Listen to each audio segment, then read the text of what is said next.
My guest today is an archaeologist from the University of Arizona. He specializes in ancient humans in northern Africa and northern Mexico. Please welcome Isma Sanchez. Isma, how you doing? Hey, Ronan, it's good to see you, man. It's good to see you too. Yeah, thanks a lot for the invitation. I'm really glad to be here with you. Yeah, no, I'm thrilled to be here. How are things in Mexico City? Well, it's okay. I mean, the weather is really nice. I don't go out very much because, when you live in a city with millions of people during a pandemic, I mean, it's hard to go anywhere, right? What pandemic? So, sorry, during the pandemic. There's a pandemic? Well, yeah, I mean, the coronavirus, yeah. Oh, that's the first I've heard of this. Huh. Anyway, so we both work together at this site called Fin del Mundo, and it's one of the most incredible places I've ever been to. So could you please tell me a bit about this site, how you first got started there, its significance and all that?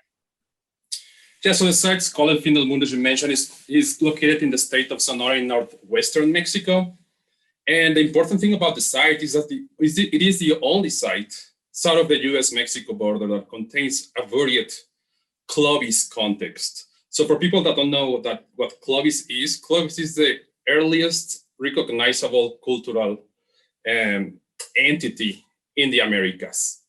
It doesn't mean that it's necessarily the earliest people in the Americas, but it's the earliest culturally recognizable technological complex in the continent, right? So how would you define a cultural entity for people who aren't necessarily anthropologically inclined? So the thing about these early peoples is that most what is left is stone tools, right? So we define cultural complexes or cultural entities based on technological traits of their stone tools. I specialize in stone tools, so I study these traits.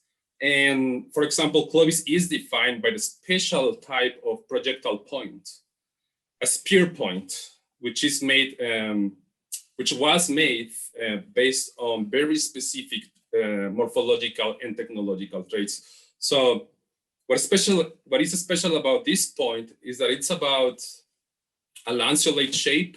I don't have one to show you right now. I can share my screen if you want. I can show you pictures of it. It's a very particular shape and it's a very particular technology. So as soon as you see one, well, this point dates to about 13,500 years ago to 12,800 years ago. Some other people say other time ranges, but that's more or less the accepted time range of the Clovis culture. So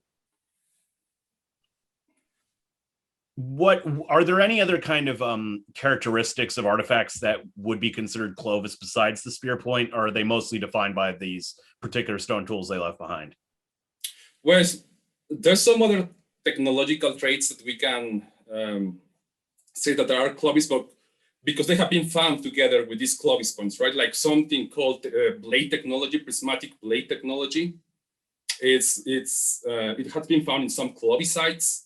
There's also some stone tools called end scrapers, which are also commonly found in Clovis sites. But they, by themselves, if you find an archaeological site and you only have blades or end scrapers, it's going to be difficult to accept that what you have is a Clovis site if you don't have a Clovis point. That's the diagnostic artifact of the Clovis culture. So are there other cultural groups during this time period besides the Clovis?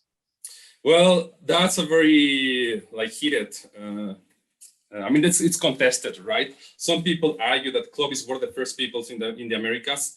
Some other people argue that there were people before the Americas from 1,000 years before Clovis to even 30,000 years ago, which is a really long time ago. There's also another cultural complex called the stamped projectile point complex, mostly found in the Great Basin in the United States. And some of the sites that contain these archaeological artifacts date pretty much roughly the same as Clovis culture. So what would you say is really the historical significance of the Clovis people? I understand they get a lot of attention in archaeological research. What makes them so important as prehistoric peoples, and what would you say is their greater impact on history as a whole? Well, a lot of archaeologists always want to like find the oldest or the first of something. So when Clovis was found in the early 1930s, I believe, or the late 1920s, it was like the first evidence that people were in the Americas together with now extinct fauna, which means that people were in the Americas at least 12,000 to 13,000 years ago. Before that, people didn't know when people came into the Americas, right? So that's, I believe, the most important thing about Clovis, the significance of the discovery of Clovis, right? Also, there's all of these debates about the migrations into the Americas, how fast the peopling of the Americas was. And well, Clovis is at the center of these debates, right? So yeah, that is my understanding, is that there is quite a lot of debate surrounding how the Clovis got to the Americas and also what happened to them. Because my understanding is they just kind of disappear from the archaeological record after about, what, like 750 years or 1,000 years of their existence? Yeah, that's right. No, actually, some people believe that Clovis only lasted about 300 years, right? Wow. Actually, just a paper just came out last year. These researchers, led by Michael Waters, did this analysis of radiocarbon dated Clovis sites and did some statistical tests and defined the Clovis period to last only about 300 years, right? From 13,050 years ago to about 12,800 years ago. However, they don't accept some other sites that have radiocarbon dates, but they consider they are not reliable, including El Fin del Mundo. And that's why the time range for Clovis is so short. If you accept other Clovis sites with radiocarbon dates, the Clovis range expands a little more, right? Anyways, it's very unlikely that with the samples of Clovis sites that we have so far, it's very unlikely that we have like the complete range or the complete time lapse that Clovis lasted, right? Oh, yeah. Sorry, go ahead. No, go ahead. So my understanding is also that they were present throughout the Americas, right? So they were in South, Central, and North America, correct? Well, they're mainly in the continental United States and now in northern Mexico. There's been isolated finds of Clovis points, or isolated finds of Clovis points in southern Mexico, southern and central Mexico, in Central America, and I believe even in northern South America. But Clovis is not really well documented in South America. There's another cultural complex that is related to Clovis, very similar, called the Fishtail Point Complex. Yeah, which are similar projectile points with similar technology, but slightly different morphologies. And they date to roughly the same time also. Interesting. So I find that very bizarre that a culture could potentially be so widespread, especially back then when there were no roads or anything, and only exist for a few centuries. Like, how could that be? Yeah, exactly. So that's one of the arguments against the I guess the pre-Clovis part of the debate. I mean, you have to think that when people came into the continent, there was no one else, right? So there was no problems about competing for territories. And you have to think that these people were also mobile hunter-gatherers. They were really mobile. I mean, some people think that they were really mobile and they were following prey. Some people, also some researchers, think that they were specialized in the hunting of megafauna. So they came from Beringia, from Northeast Asia, and they were already adapted to hunting this kind of animals, this kind of prey. So all that they have to do was like to keep moving, following the herds of mammoths, mastodons, gomphoters, whatever fauna they were hunting, and just keep moving. Now, for those of us who don't know, could you please explain what Beringia is? Oh, yeah, sorry. Oh, no, that's quite all right. Yeah. I know a lot of people are just going to be like, what's Beringia? That big bit of land between Asia and Alaska and everything. Yeah. Sorry if I get a little technical. Oh, no, that's quite all right. That's totally cool. Don't worry about it. I love technical stuff. So Beringia is basically this really large landmass that was exposed during the late Pleistocene in between what is now Alaska and northeastern Siberia. And you might not have heard about the Bering Ice Bridge, but it wasn't really a bridge, and it was definitely not made of ice. It was an exposed landmass. It was very large, and it was apparently it was a good place to be. I mean, I don't know if you've heard about the mammoth steppe biome. Yes, yes. So yeah, it was characterized by this type of biome. So it was good for this type of megafauna, especially mammoths and all bison and other kinds of woolly rhinos. Fauna. Yeah, woolly rhinos. And it was well suited also for people, right? For this kind of people with these adaptations. So yeah, that's basically what Beringia is. So okay. So about 13,500 years ago, they go across this landmass. And my understanding is Beringia was formed because there were much lower sea levels back then. That's right. Yeah, and I believe nowadays, like Beringia is just the Bering Strait. It's just nothing but ocean. Which that I just find amazing that like you go back like 12,000 years and you could have just walked across it. I also understand there are some who believe that since the sea levels were lower, there was much more ice up north, that there are some who believe that ancient peoples from Europe kind of hopped across ice sheets that were in the north of the Atlantic into North America. Do you think that's plausible? Yeah, so what you're referring to, it's called the Atlantic or Solutrean hypothesis, which says that actually the ancestors of the Clovis people or the Clovis people themselves came from Western Europe. And this idea is based on comparisons of, again, stone tools that are present in the late Paleolithic of Spain and probably France, also the Solutrean culture of Spain.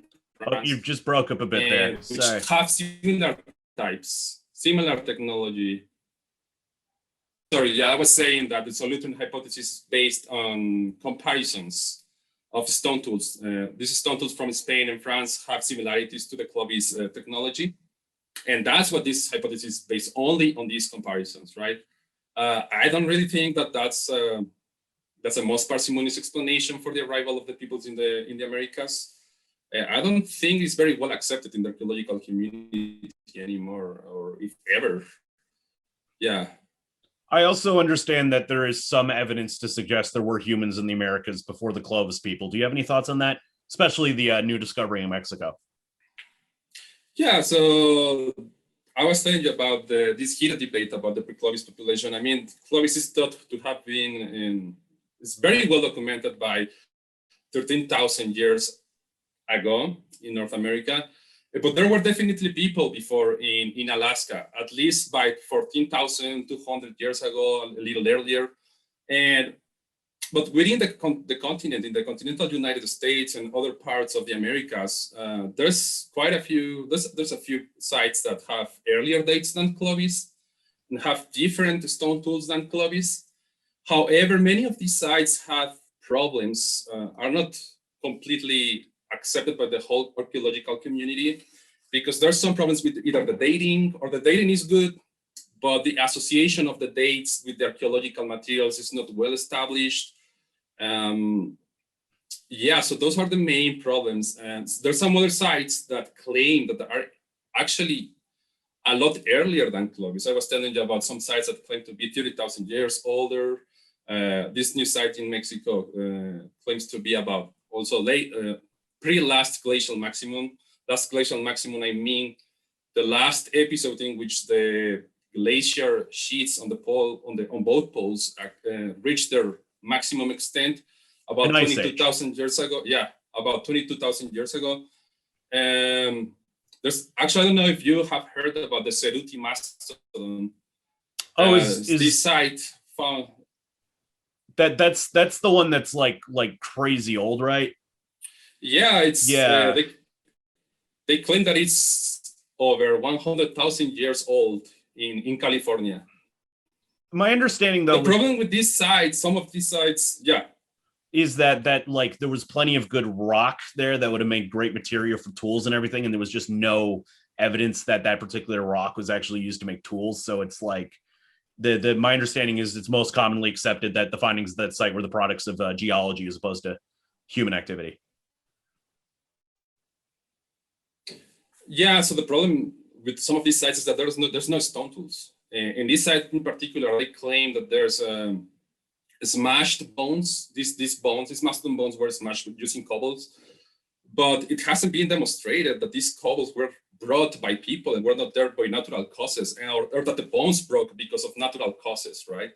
It hasn't been demonstrated. So it's not accepted. It contradicts all of the other well-established archaeological and genetic evidence that we have to say that the people of the Americas didn't start prior to 15 or 16,000 years ago.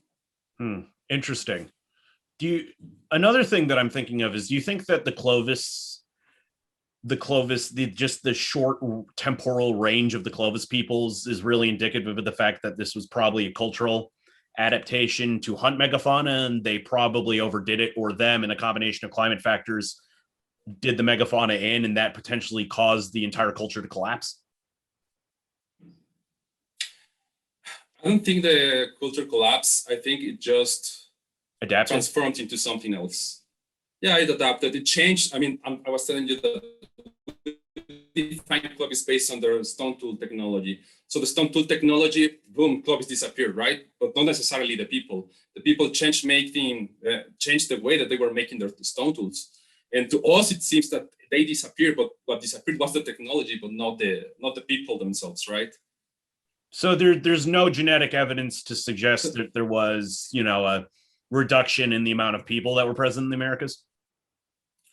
Not as far as I know. Actually, there's some genetic evidence from this Clovis burial, the Anzic burial. It's a site in Montana where a child, the skeletal remains of a child were found, and wow, genetic studies were conducted on these remains.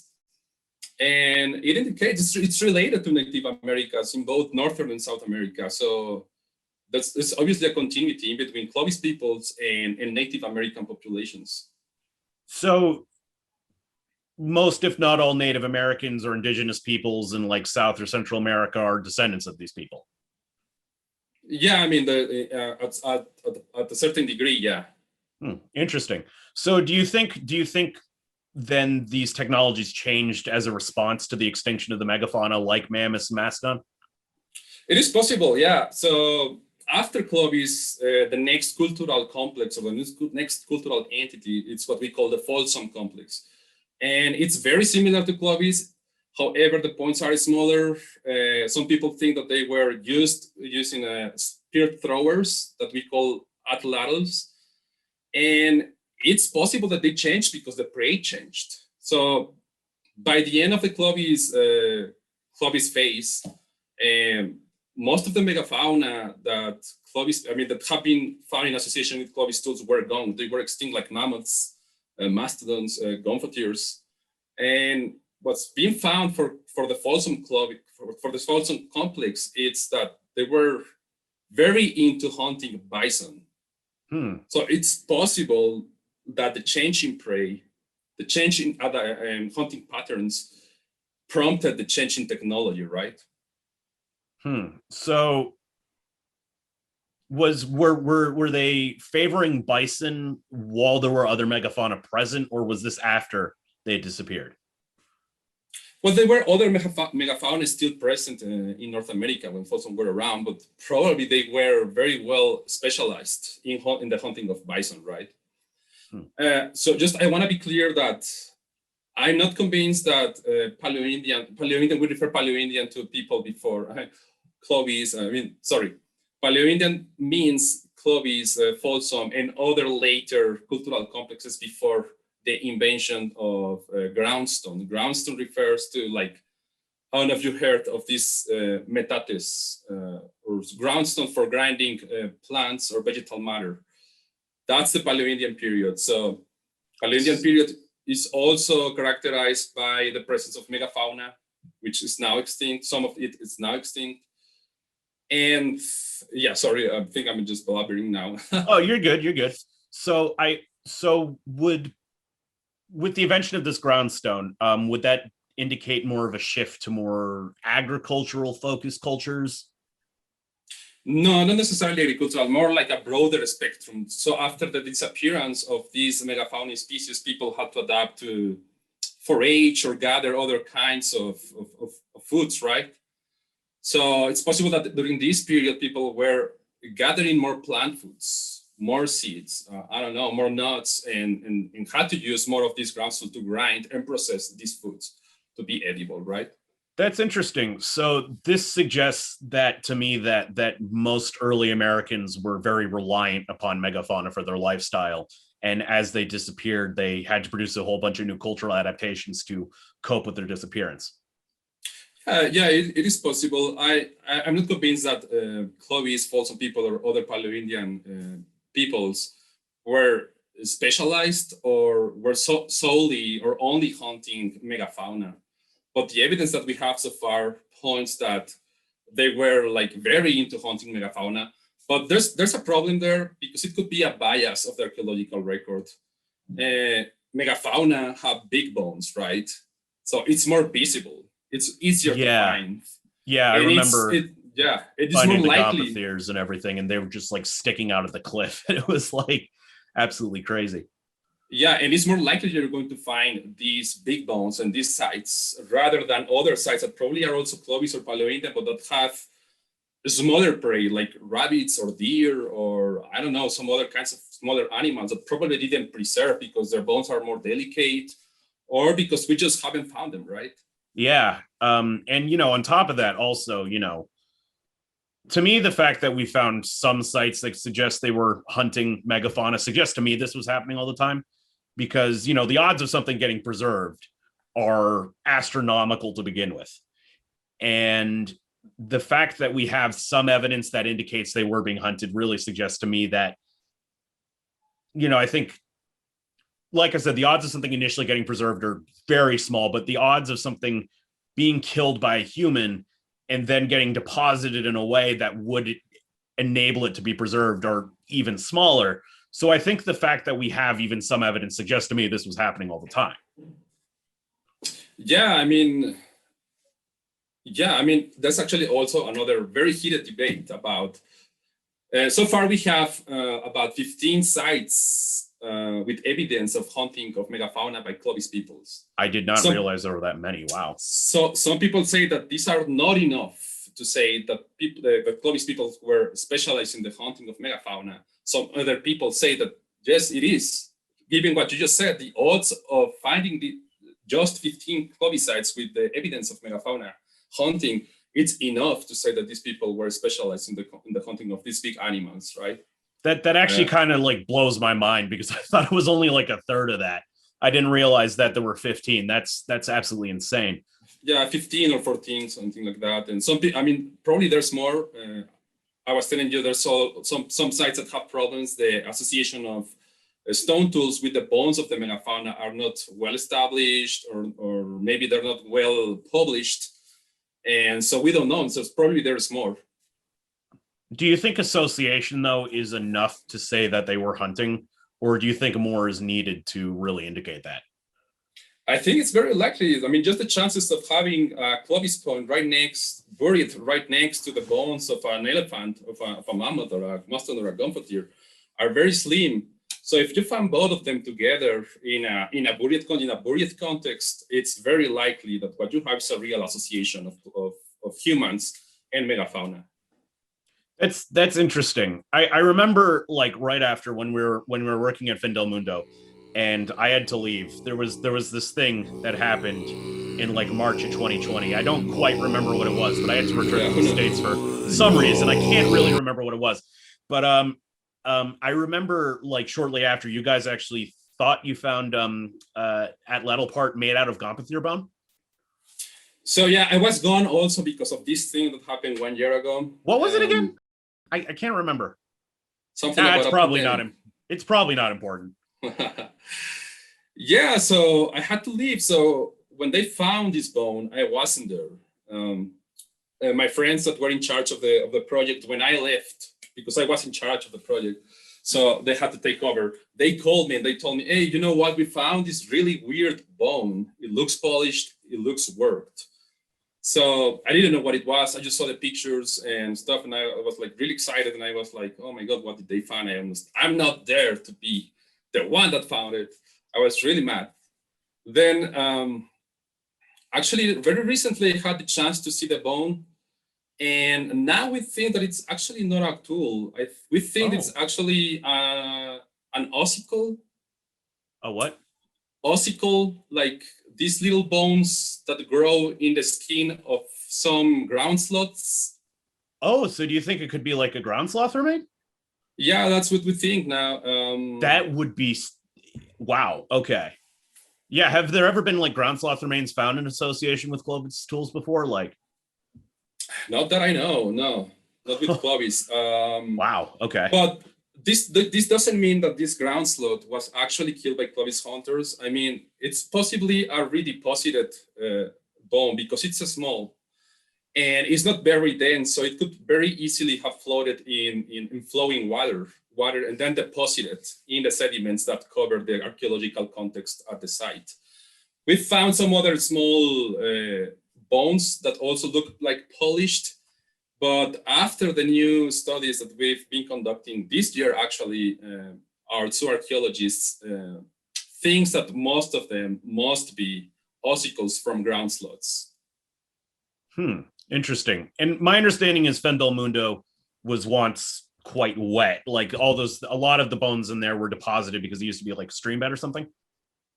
Yeah, well, it used to be like a wetland. It used to be like a marsh. During the Clovis time, when these gonfatiers were killed and all of these tools were deposited, Findel Mundo was like a marsh, a wetland, little lakes. There was a spring that was feeding these lakes, and that's what made possible the preservation of the bones of the archaeological context. It was buried. I'm not really sure how rapidly it was buried, but it must have been fast in order to be preserved in the way that it has to be preserved until now.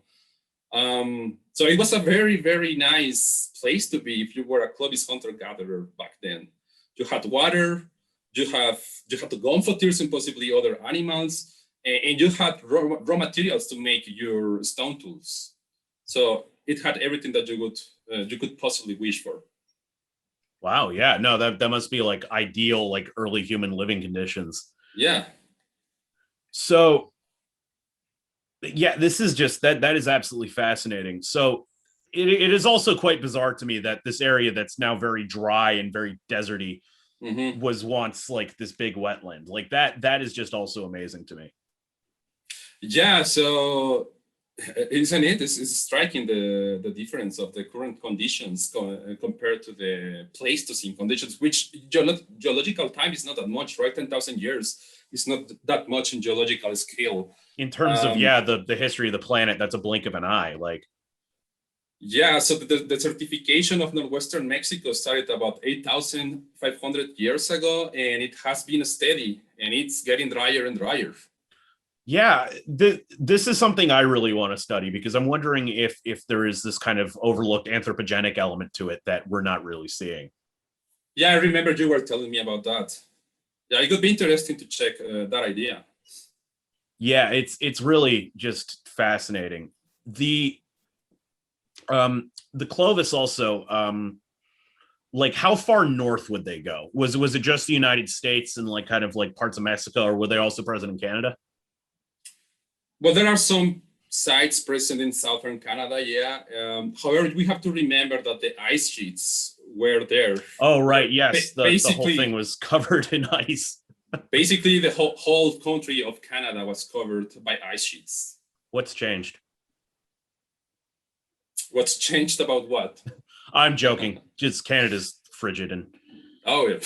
they have July, and that's like their whole summer. But that's right.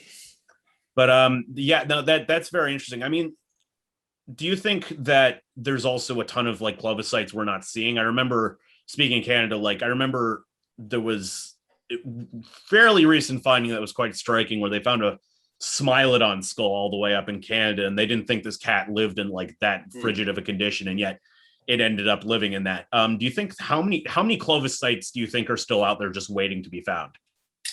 Well, I really can't tell a number, but there's gonna be a lot. I mean, we have to remember that many of the sites or the Clovis finds that we have are because they have been eroded out of their original contexts.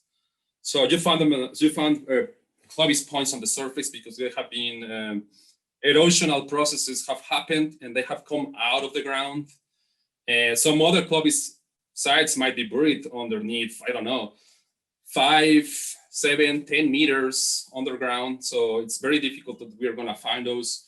Also, we have to think that there's this other now more accepted theory of the coastal route of the population of the Americas, which means that people were actually coming through little boats along the Pacific coasts. And now, if there were sites on that coast, in the coastline 10,000 years ago, that coastline is not submerged underwater. So those sites we're not going to see. Do you think you could someday in the future send down like an ROV or something to like search for like the remains of any of these boats or something like? Yeah, it would be cool to do some underwater archaeology and try to find some of these early sites. But I mean, I'm no expert in underwater archaeology. I don't know how difficult it is, but I would guess that it's a complicated process. Yeah. Yeah, I can only imagine. That would be insanely cool though. So why do you think so they were dispersing, it's now believed they were dispersing alongside the west coast of the America? Yeah. Why were they hugging the coast then? Were they also subsisting off fishes or? Yeah, probably coastal resources. Yeah, mollusks, fish. Also, what's the name of this seaweed? Kelp? That kind of stuff. Yeah, kelp. Exactly, the kelp theory. Yeah. Oh, so they were eating seaweed like we do today. Yeah, pretty much. Interesting. I mean, that's one of the theories. Yeah. Huh. However, if they were in the coast, they were also migrating into the interior of the continent very fast. As we have, I mean, Clovis extends from coast to coast in the continental United States, right? So, yeah. Do you know if anyone's kind of done a carbon isotope study on early human remains? And for those of you who do not know, a carbon isotope study is basically this process where you can just do this whole chemical process on the bones of an animal and determine what its diet was from that. Has anyone done that with any Clovis remains? Yeah, there's this burial in Idaho from a site called Buell, near the town of Buell in Idaho, and they conducted isotopic analysis on the remains, and they determined that they were eating salmon, probably, I think, if I remember correctly, that this person was relying a lot on salmon. They also discovered, not only through isotopes, but also the analysis of the bone remains themselves, discovered that this person had some health stress due to for not eating enough, some kind of food stress. And that's what I remember right now about that. I'm not sure if there's other isotopic analysis conducted in human remains of this time. There's not that many human remains that date to the Clovis period, for example. There's isotopic analysis made on animal bones, for example, in megafauna, like in the gonfotures that we have from Findelmundo. There's been isotopic studies done to determine what the environment looked like back then, right? And it seems that it was like a mixed biome. Yeah, like mammoths are more like adapted to open grass landscapes, whereas mastodons are more adapted to forest, and gonfotires are in between. Isotopic analyses are also being conducted on animal bones. Kind of a parkland environment then. Yeah, and also in Findelmundo we have an even older archaeological context. Let's say that we have the Clovis context buried at this depth, and then we have another context here, and this is a bone bed. It's a paleontological bone bed, meaning that there's no stone tools, there's no evidence of people there. But we have a lot of animals mixed in this bone bed, and we have mammoth, we have mastodon, and we have gonfoture, 3 different proboscideans, as I said, adapted to different conditions. And if they are associated in this same paleontological context, it probably means that the conditions of the environment were changing rapidly in order to maintain the three species at the same or roughly the same time. Yeah. It must have been incredible to see that environment, because if you go to like the savannah in Africa, like all they have is, you got bush elephants and that's it. But there you would have had, like these three species of proboscidean or elephants all together. And that must have been just astonishing to witness. It would have been beautiful, right? Yeah, it would have been absolutely incredible. And then you have also like the giant sloths and the giant armadillos and all that stuff. Like it just must have been incredible. Mm-hmm. Yeah. Oh man, if only I had a time machine. Yeah, no, it's just astonishing. And yeah, I'm wondering just how much of a role humans had in kind of changing that environment. That's really something I do want to investigate.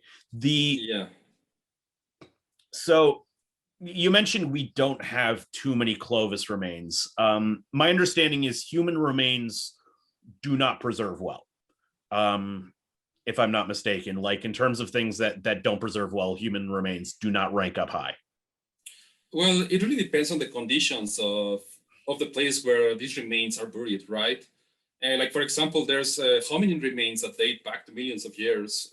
There's modern human Homo sapiens. For example, the oldest remains that we have of Homo sapiens are actually from Morocco, and they date to over 300,000 years ago.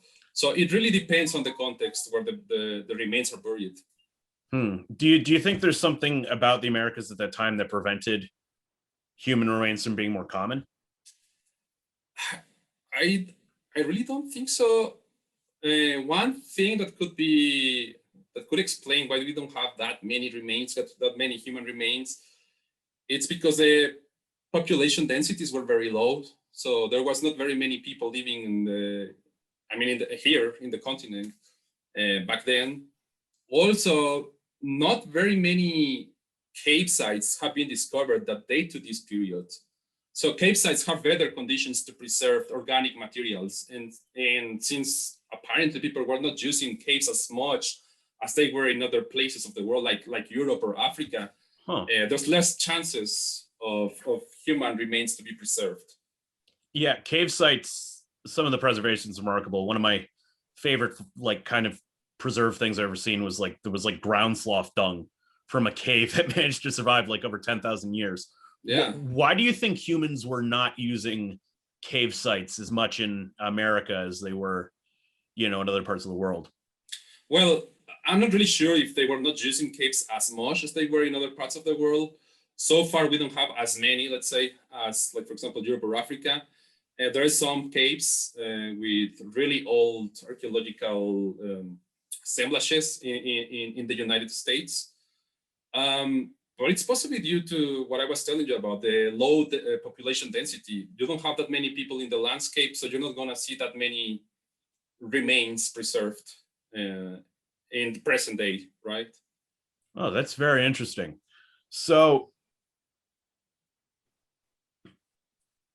given the low population density of the peoples at this time, do you think the Clovis culture was kind of homogenous throughout the continent? Did they all live very similar lifestyles, or is it more like indigenous bands today where you can look at a group from one part of the Amazon and then look at another group from a different part of the Amazon and they'll end up living completely different lifestyles? Or was lifestyle for the Clovis people consistent across the continent? Yeah, so again, that's another debate.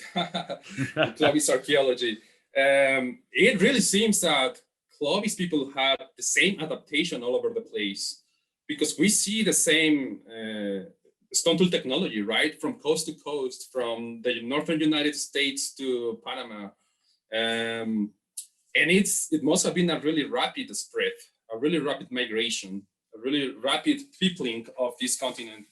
And meaning that people were bringing their adaptation, the same adaptation with them. And if we accept the idea that they were specialized in hunting megafauna, well, they were specialized in that adaptation, right? So they were bringing the same technology, probably the same, I don't know, like symbolic thinking, symbolic behavior.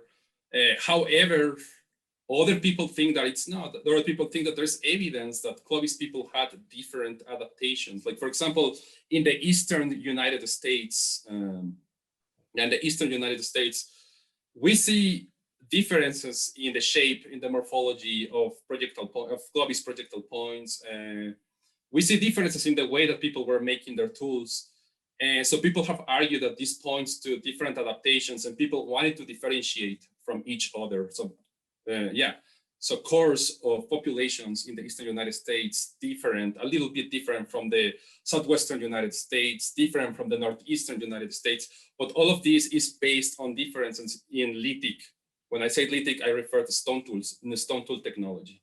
Could this be a response to hunting different types of megafauna or different hunting strategies? It could be different, different adaptation strategies, different ways to use the landscape, different ways to take advantage of the resources in whatever landscape they were inhabiting, right? The Eastern United States was very different from the Southwestern United States, different resources, different plants, different stone tools, different raw materials for making a stone tool. So people had to adapt to different landscapes, which means that probably they have to adapt the way that they were doing things, the way that they were hunting animals, the type of animals that they were hunting. That's a possibility. Another possibility is that they were just hunting the same, right? Megafauna, and that's it. Which is not, if you think about it, I mean, why would you do that? Why would you just... Why would you just hunt megafauna? I mean, it's a risky activity. I mean, it's really dangerous to hunt a big animal like an elephant. So if you have other resources that are available to you, you probably would take advantage of them as well. Do you think they were forced to hunt megafauna because there could have potentially been resource scarcities that were produced because of climatic changes because of the end of the last ice age? I don't think so. I think probably it's the opposite. I think they were probably forced to use a broader spectrum of resources after the megafauna disappeared. That does make sense, yeah, because like you mentioned before, then after the megafauna disappear, we see a ton of different technological advancements from these people. Yeah, that's right. I always think that's interesting because I think people tend to look at technological advancement as this thing that's inevitable, but I really think it is just something that is produced out of need rather than just something that just naturally occurs. Exactly, and it depends on how you look at it. For example, Clovis points, fossil points, in general, Paleo-Indian stone tools are very nicely made. They're beautiful compared to the archaic projectile points, archaic stone tools. And archaic is the period that follows the Paleo-Indian period. Let's say Paleo-Indian goes from 13,500 years ago to about 8,500 years ago, and archaic comes after that. If you compare both stone tool technologies, you would say, oh man, Paleo-Indians were a lot more advanced than archaic people, right? Because Paleo-Indian stone tools are more delicate, are better made, are more beautiful. So that doesn't conform to what we understand by evolution, right? By progress. Yeah, that's really interesting. Yeah, it's not functioning like a straight line. It's just like going back and forth and all that. That's really interesting. But it's how you mentioned, I think it's just adaptation. So if you don't have these big animals anymore, you probably don't need to make large, delicate points, or you probably can, you'll be fine if you make a little point this size compared to Paleo-Indian points that are this size. And you'll be fine to kill rabbits, to kill, I don't know, hares, to kill deer, to kill birds with those tiny points that are not as delicate or as good in terms of technology, right? Did the Clovis also produce smaller points like this? Because there were smaller animals that did go extinct around the same time that weren't megafauna. The Aztlan rabbit is, I think, a good example. Yeah, exactly. You're right. You're completely right. The Aztlan rabbit went extinct, and other species of birds also went extinct. And yeah, there's like a lot of variation in Clovis's points.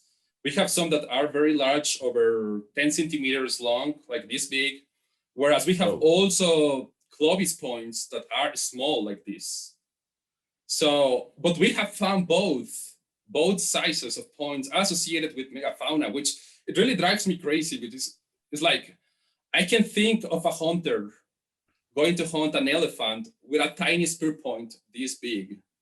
Yeah, I don't see how that would work. Yeah. It really puzzles me. And we found points like that associated with the gonfalons in El Fin del Mundo, and also with mammoths and bison. So I don't know what these people were thinking when they were to hunt elephants with stone tools that small. But do you think maybe that like one of those probably would do nothing to like a mammoth, but do you think 20 of those could potentially just cause it to bleed out? Exactly. It's possible that some of these animals actually died, not at the moment of the hunting event, but because of the injuries, right? Because of their injuries. And it's also possible that some of these points were not actually, some of these points were not actually used to kill the animal, but rather to process it, like knives or some kind of blades or razors, to cut parts of the animal. It's possible. That's So do you think that would work as a way to cut stuff though? Like I would imagine, like, did they not have like any kind of like tools that we know would be used for butchering? Like, yeah, so there's also like some tools called choppers, which are made on big cobbles, which are heavy and that are actually like really good for butchering big animals, right? So you're right. I mean, what were they using these tiny points for? But they are there associated with megafauna. so do you think that this raises the question for me, why were these points all and the animal remains in the same area? Did they just leave? Did they kill these animals, then leave the remains there with the points they already used? Or was this like some kind of remains of a hunting camp? Like why are these all deposited together? Yeah, that's a good question. I think most of these points that are found in association with the bones were lost during the hunting event. They probably were stuck inside the body of the animal and couldn't be retrieved from the animal. Some others maybe were just lost. People just dropped them by accident there. And I'm saying lost because some of these are really nice. Some of these are complete and perfectly usable. So it doesn't make sense that people would just leave them there. So I think it makes more sense that they were just, they couldn't retrieve them from the carcass. They just lost them in the hunting event and they just happened to be preserved there. So could it be possible then that a lot of these sites, these smaller spear points, were there because they probably did have small animal remains there, but the small animal remains themselves did not preserve well? That's very unlikely, I think, in the case of El Fin del Mundo, because you have these bones of at least 2 gonfalons, and you have these Clovis points associated with these bones there. We haven't found bones of any other animals in this context. So to me, it just makes sense that all of these Clovis points were used in the hunting of these 2 animals, of these 2 gonfalons. In the same site, we also have what we call the campsite, which is also very rare in Clovis archaeology, in Clovis sites, which means we have the locality where we have the remains of the animals associated with the Clovis points. And 500 meters to the south, we have all of these concentrations of stone tools that indicate campsite activities. We have, like, for example, scrapers, what we call scrapers. We have blades. We have unfinished stone tools, which means that people were making them right on the spot. And we have broken Clovis points. The Clovis points that were broken were not usable anymore, were just thrown out in the campsite. And the problem with this campsite is that it's all on the surface, which means that it's not buried. It has been, there have been a lot of erosion in the area. So if these tools were once buried, they were eroded out of the original context, and now they have been mixed all over the place. And that creates a problem because we can't really define discrete activity areas. We don't know if in one part of the campsite they were making the tools. We don't know if in another side of the campsite they were like processing plant foods or processing hides like animal skins, because now all of the tools are mixed. So that's a really big problem in Paleoindian archaeology in northwestern Mexico, at least, because most of the finds that we have of Clovis age come from the surface. And in archaeology, when you don't have a buried context, you lose a lot of information because you don't know if what you find was associated with something else. If you find a Clovis point, you don't know if it was associated with other kinds of tools. So in a surface context, all that you have is just a bunch of stone tools. Some of them are diagnostic of certain cultural periods. As I said, we know that Clovis points date to a particular time period. We know that some other points date to other cultural time periods. So we have all mixed. It's a palimpsest of past human occupations. But it's very interesting that we have this Clovis campsite associated with this megafauna kill, and they are in a slightly different settings of the landscape. As you mentioned, the Gonfotires are in a wetland environment, whereas the campsite, makes sense, was in higher and better drained ground. So they were camping about half a kilometer away from where their marsh was, and they were making their tools there, where they were processing plants probably there, and they were processing probably other organic materials such as animal skins and other organic materials. So that's a very cool story. There's not very many Clovis sites with both the campsite and a megafauna kill site. There's another one very close to, I'd say very close to Fin del Mundo in southeastern Arizona called Murray Springs. And this site contains multiple bison kill site. There were at least 11 bison killed associated with Clovis points. In another part of the same site, there's a mammoth skeleton associated with also Clovis tools. And about 100 meters away, there is a campsite. So that's two very similar sites, relatively close together, which tells us something about the land use of Clovis peoples, the way that Clovis people were living. They were setting camps very close to marshy environments where they were taking down this megafauna. So that's very cool. Do you think, I have two questions for this. First off, just I guess for the sake of playing devil's advocate, do you think any of these associations with the campsite and the wetlands, could that potentially be the product of erosion? I don't think so. I mean, there's been some erosion, and I should say that in Murray Springs, in this site in Arizona, the campsite was also buried. It's not on the surface. So it's all part of the same depositional environment. It's all of the same depositional environment. Yeah, so. I guess the other question is, do you think potentially luring a megafauna into a swamp where it's much more difficult to navigate and escape could have potentially been a hunting tactic of these people? Do you think they could have potentially just chased it into a wetland or a marshland or something where it would have been much slower and much easier to take down? Yeah, it's a possibility. I mean, according to the paleontological record, it's very common to find these big animals stuck in marsh environments. They just get stuck because of their own weight, and they just can't escape. I don't know how easy it would be for people to get in there and take advantage of an animal that is stuck, or they could potentially also get stuck in there. I'm really not sure about that. But what I think that happened is just that these environments were so perfect for both animals and people that they just happened to coincide in the same landscapes, right? And people were just taking advantage of the animals where they happened to be, which was close to the sources of water. It's very interesting.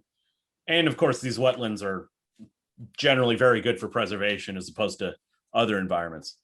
Yeah, they're good for preservation. It's the same story in Murray Springs in Arizona, yeah. And I should say that in Arizona, there's also a bunch of other kill sites that were preserved in wetlands. And the problem with these it's not a problem, but they don't have associated campsites. It's only Murray Springs, the one that has a campsite. But there's several kill sites in southeastern Arizona that are very, very interesting. That's interesting. So these campsites, I'd imagine they they were very mobile kind of things. These people never settled down anywhere. They were constantly on the move. Yeah, that's the idea, right? If you are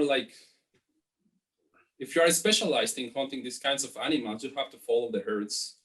You have to move constantly, not only because of the animals. Maybe you also need raw materials for making your stone tools. Maybe there were some kind of social interactions that also needed to be fulfilled. I don't know, like meetings with some other groups of hunter-gatherers. Or, I mean, hunter-gatherers usually don't stay in the same place because, over the year, resources change. What we call the seasonal round. Resources in the landscape just change from, let's say, from spring to winter and from winter to fall and so on. And so people have to move where the resources are. And so, yeah, that's why this kind of human groups were very mobile, or at least we think they were very mobile, right? It's just incredible. I can't imagine this was an easy life at all. Like, this must have been just so incredibly difficult for these people.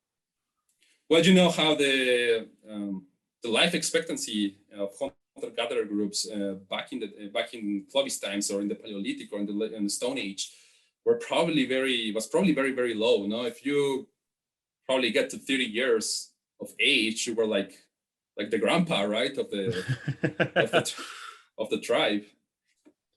I'm struggling to imagine a 30-year-old octogenarian, but that's that's how it worked back then. That's just wow. Yeah. And I'm sure a lot of these hunts were just incredibly dangerous. I wonder if there was if casualties were like a regular thing for them, like during these hunts. I really do wonder. Yeah, I wonder too. It would be really cool to find a Clovis hunter, the remains of a Clovis hunter, right next to the remains of a mammoth, right? Yeah, you could find one with like a crushed rib cage next to a mammoth, and I'm just like, oh, I wonder what happened here. Like, yeah, exactly. I imagine that it would be really, really difficult, really dangerous.